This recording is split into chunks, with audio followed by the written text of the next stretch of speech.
What up, you guys? Maximilian Dood here, talking about the Marvel vs. Capcom Infinite Collector's Edition box. Now, I know that there's been a lot of discussion about this, about the quality of it, but I just have to say, even though they promised Infinity Stones, which they didn't give you, they gave us Easter eggs. But think about it, all of the other collection boxes didn't give us Easter eggs. Tekken 7 didn't give us Easter eggs. King of Fighters 14 did not give us Easter eggs. Blaze Blue Central Fiction did not give us Easter eggs. Neither did Guilty Gear. So that's why Marvel vs. Capcom Infinite is the best collector's edition box to feature Easter eggs in 2017.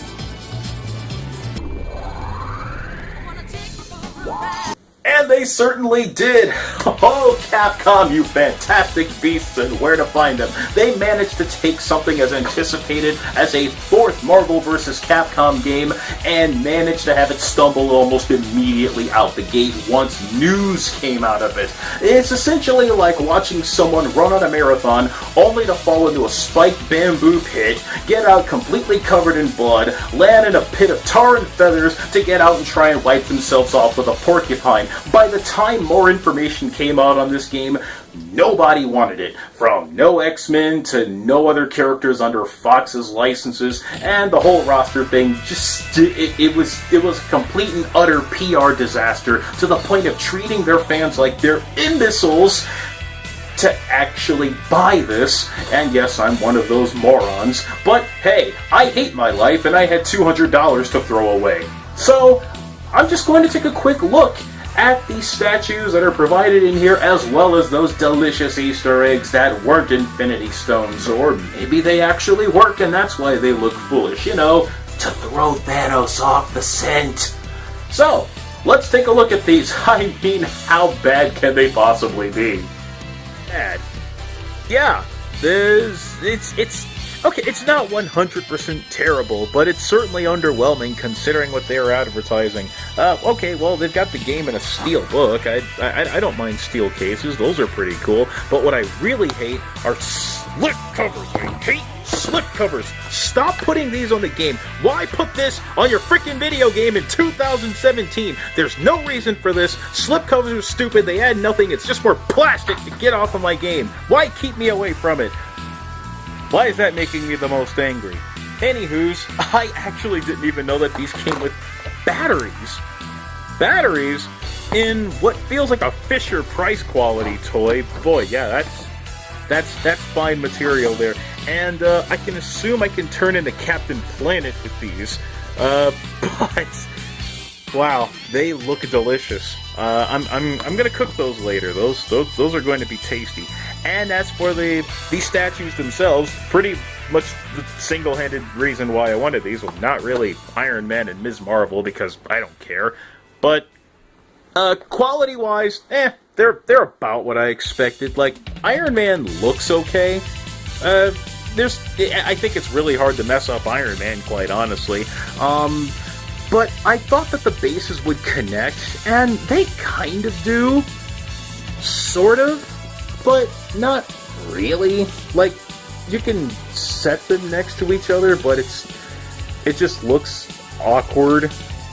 Instead, you just kind of have them standing off like, so, you want to do this? No? I mean, we'll stand here and look intimidating, but we're not really gonna fight you. And just, okay, like, I'm gonna see if I can get a good close-up of X's face here. He looks bored. He doesn't look like he's really geared for battle. He looks like he's just here. Like, I'll get some still shots because my focus is kind of poor right now. But yeah, I'll get some still shots and some close-ups of his face here because he doesn't look like he's geared for battle at all. Yeah, Iron Man, not really a whole lot of issues with him. It's Iron Man. And Ms. Marvel, she looks ill. There's like a whole lot that's going on wrong with Ms. Marvel. She looks really generic. The pose is uninspired, and yeah, it's not really. As far as quality goes, they don't feel as hollow as I thought that they would. They're fairly adequate weight for what they are. Chun-Li, my goodness. This I don't feel all that comfortable about, but I'm not going to be in too much of a situation where that's going to be bending a whole deal. But, it's just the faces, man. It's the faces. No one, just given the facial expressions on these three, they look like they don't want to be here. I feel bad for them, actually. But I got my Chun-Li and X statues, and I guess if there's anything to sell, here's such a contrast in the state of quality here.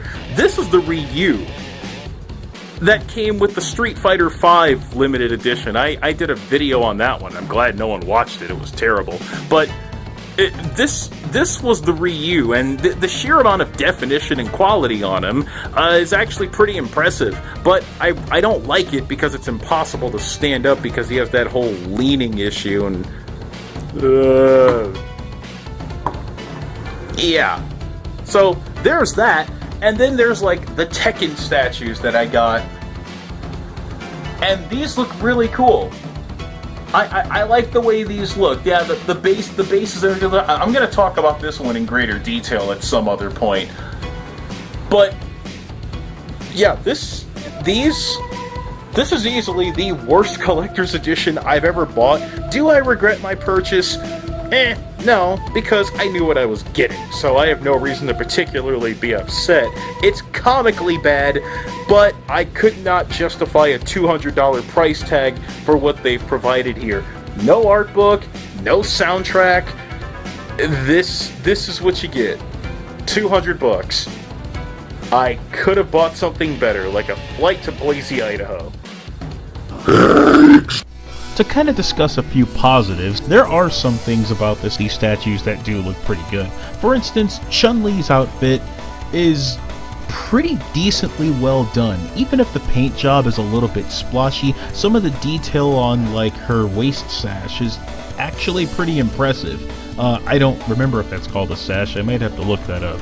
And getting a close-up on Chun-Li's face is a really big detriment. Her right eye looks really cockeyed and off-center. It's very noticeable.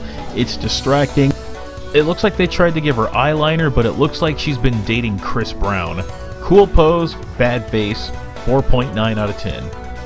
The finer points of detail on both X and Iron Man look pretty good, and they come off looking the very best out of the lot. X's face could be a little more expressive, but other than that, he looks pretty decent. Iron Man is Iron Man. There's not really much to mess up. He shimmers, he's shiny, he's Iron Man. To the tech-based heroes, you both got off lucky, and I give you both a respectable 7.5 out of 10. And then there's Ms. Marvel. Good gravy. She looks so boring. Her facial expression is nothing. Her face isn't doing anything. I don't know what this face says. Probably dumb. She looks dumb. But yeah, there's nothing in her face. Her hair looks gross and matted. It looks like she styled it with mayonnaise.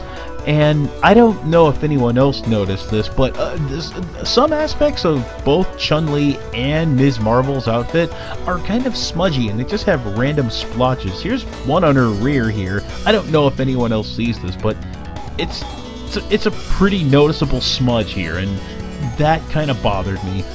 She's easily the worst out of the four. She gets a 3 out of 10. And I've got only one thing to say about these Infinity Stones.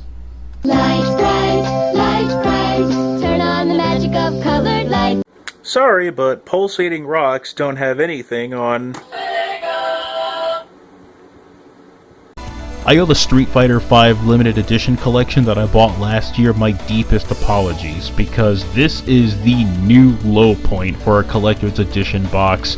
At a $200 price point, you get 4 statues, no art book, no soundtrack, and once again, a season pass is not a part of the collector's edition. If you really want people to buy these, at the very least attach a season pass to it.